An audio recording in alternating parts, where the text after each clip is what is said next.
আমি মোহাম্মদ কবির হোসেন, আমার বাসা ঝিনাইদহ কালীগঞ্জ।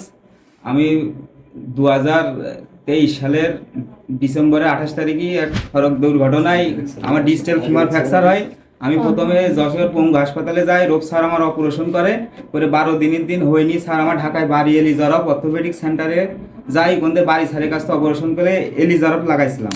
এলিজারফ লাগানোর পরে 8 মাস পরে এলিজারফ খুলছি। খুলে 1 মাস পর প্লাস্টার করে দিল। প্লাস্টারে খোলার পরে হাঁটতে যে পা বেঁকা হয়ে যায়, পা সেটিং হাড় জোড়া লাগছিল না। কয় টাকা খরচ হয়েছিল তোর? আচ্ছা, ওখানেও প্রায় 7-8 লাখ টাকার মতো খরচ হয়েছে। পরে আবার আমাদের কালীগঞ্জে দারুশেফা হাসপাতালে ডক্টর মোহাম্মদ ইফতেখারুল আলম স্যার শিবলি স্যারের কাছ থেকে আবার অপারেশন করে আমার পাও সোজা হয়েছে। আবার এখন লাঠি ছাড়া হাঁটতে পারতিস না স্যার, হাঁটতে পারতাম না। এখন স্যারের কাছ থেকে অপারেশন করে 4 মাসের পর আমি হচ্ছে লাঠি ছাড়া হাঁটতে পারছি। পা সোজা হয়েছে? জি স্যার, পা সোজা হয়েছে। স্যারের কাছ থেকে অপারেশন করে আমি অত্যন্ত খুশি। কয় টাকা লাগছিল বল? স্যারের কাছ থেকে অপারেশন করে আমার 1,50,000 টাকা মতো খরচ হয়েছে।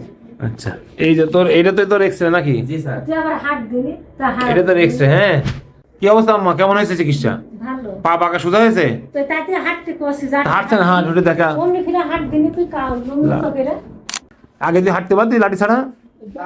হাঁটতে পারতাম কিন্তু বেঁকা হয়ে যাচ্ছে। পা বেঁকা হয়ে যেত। পা এখন সোজা করে দেখা, কাপড় পা সোজা কিরকম?